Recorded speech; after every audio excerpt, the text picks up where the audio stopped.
Hello YouTube world, welcome back to the Genus Brewing channel. Today, I don't know what we're doing. What are we doing? Today we're going to talk about extract versus all grain brewing.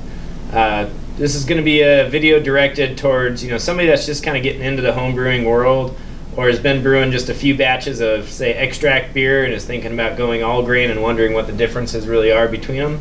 So we're just going to do a quick breakdown of what those differences might be and the kind of benefits versus of one versus the other. Yeah, I've heard about those two things.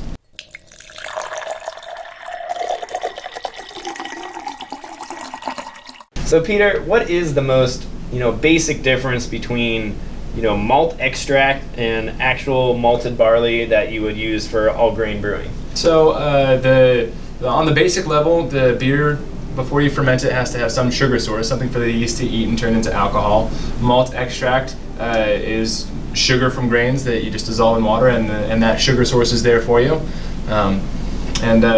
With grains, doing all grain, you have to mash those grains, and there's some enzymatic conversion that needs to take place for the sugars to be available, basically. So mashing, you have to hold your grains in water at a certain temperature for a certain time, and that gets you sugars for you. Malt extract, you just have to take your powder and dissolve it in some water. So how is this malt extract even made then? There's a couple different ways that it's made. So first of all, there's liquid and dry malt extract. The malt extract is made the same way that you make wort. They mash grains. So basically, what you're saying is that you've just paid somebody to basically mash all your grains for you. That's a good way to put it. Yeah. So the malt, people who make malt extract, they mash your grains for you. They turn it into wort, and they just condense it down into a malt extract, either liquid or they are able to turn it into a powder.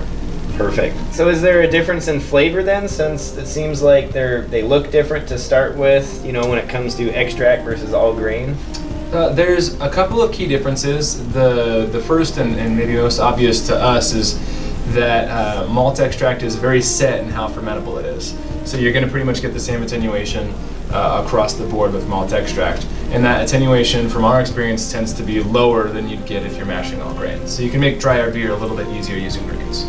So drier beer. So I guess if you're going to use malt extract, it might be a good idea to sort of adjust your recipe for that, I guess. Yeah, especially if you want something on the drier side, like a lot of people that are doing malt extracts and want to make an imperial IPA. That's a great example of time to add something that's highly fermentable to combat the relatively low fermentability of malt extract. So something like a little bit of corn sugar in the recipe would be great. That's what I usually recommend. Awesome. Honey would also work, which a lot of people do.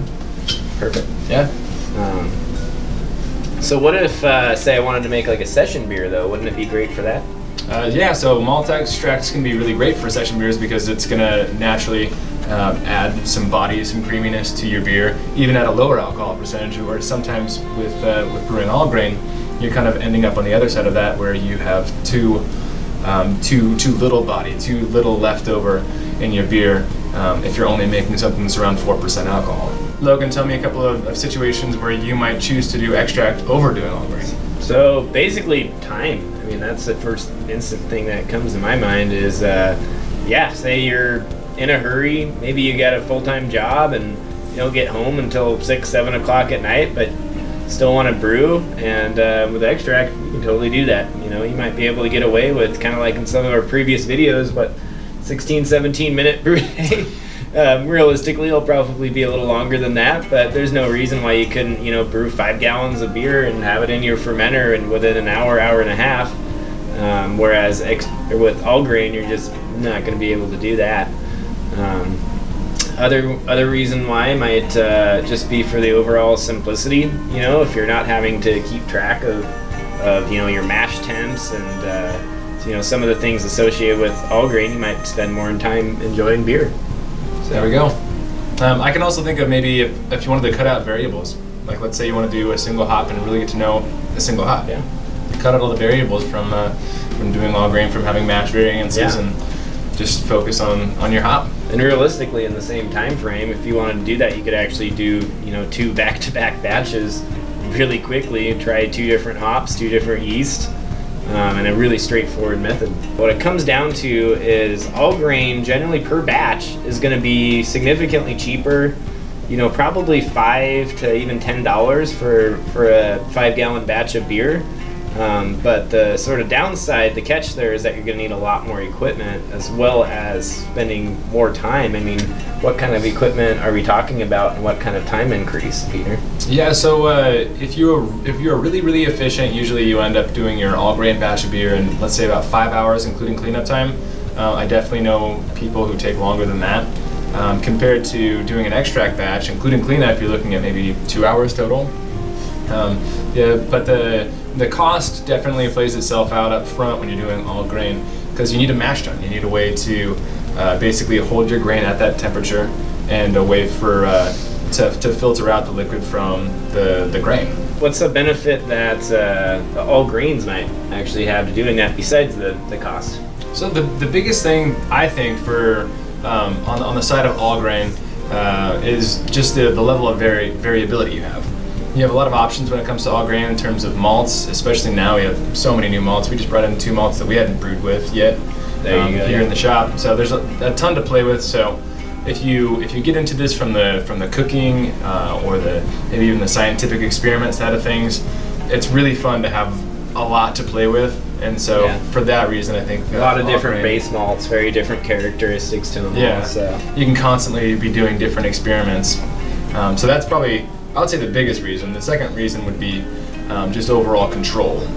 Yeah, you just have a little bit more of a higher degree of control when it comes to, what percentage of your grist is fermentable versus not fermentable. Yeah, that's actually a great thing. So one of the great things about brewing all grain is that you can adjust your mash temperature, which essentially adjusts your fermentability of your wort, which means that, say, if you want to do a really high alcohol beer but don't want that beer to get too thick, you can mash at 145 degrees Fahrenheit and have a beer that's high in alcohol but also still light in body and easy to drink, where you could go the opposite of that spectrum, where, say, you actually wanted to brew a sour beer where you wanted to have like a lot of Brettanomyces character or something like that's going to chew through starches even.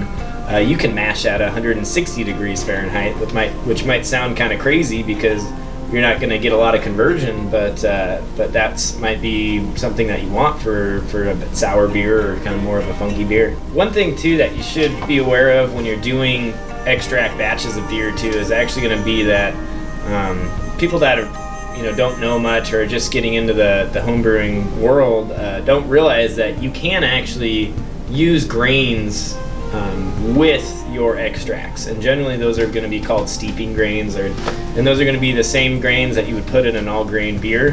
The only difference is that instead of going through a whole mashing process with them, usually what you're going to do is they'll be milled up and you'll steep them in some kind of a sack. Those will usually be dark, really heavily flavored types of grains, and those are going to give you flavor but not necessarily a lot of sugar, and that's why you're going to need that malt extract. So just because something, a beer recipe will say that it's an extract-based beer recipe doesn't mean that it won't have any type of grains in it. A lot of people kind of shy away from doing extract or staying with extract for too long because they feel like it's not advanced. There's not a way to be a really good brewer if you're brewing extract. One thing that you can do is you can actually focus on how much caramelization you're going to get. So caramelization can be both a good thing in some beers and a bad thing in other beers. So with, let's say, barley wines or beers that take that higher degree of caramelization, they need that Maillard reaction kind of function to happen. You can make sure that you have a shorter boil and a lot of malt in there at the same time.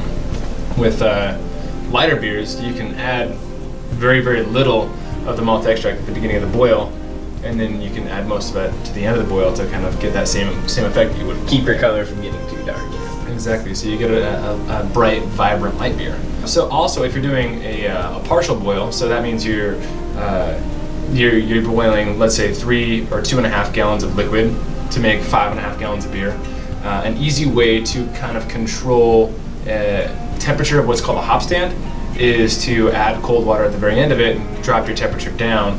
And so if you're trying to do a really focused IPA and have a really good hop stand, that's one more way you can kind of add an advanced technique to a relatively simple brewing method. So you have your water at a boil, you add a precise amount of nearly freezing water, and you can calculate what temperature you're going to hit so that you know that that whole situation is at 180 degrees, for example.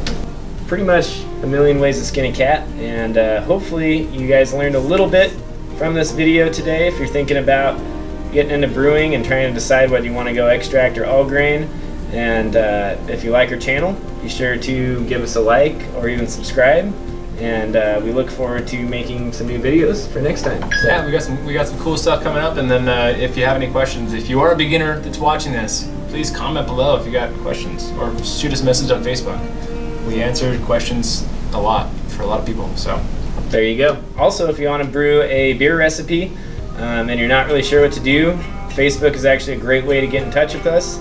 If you don't have a Facebook account, you can always send us an email as well, and more than likely we can get back to you, answer questions. If you even want us to build up a recipe for you and mail it to you, we can pretty much do that anywhere in the United States. So other than that, have a great day.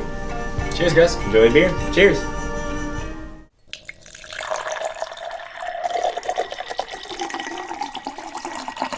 Was that a wordy outro? Yeah, I got a little word. If you don't want to like us, shut the hell up. We don't care. Just go away. No, we're kidding. Come back. Just yeah, watch and then just do like us.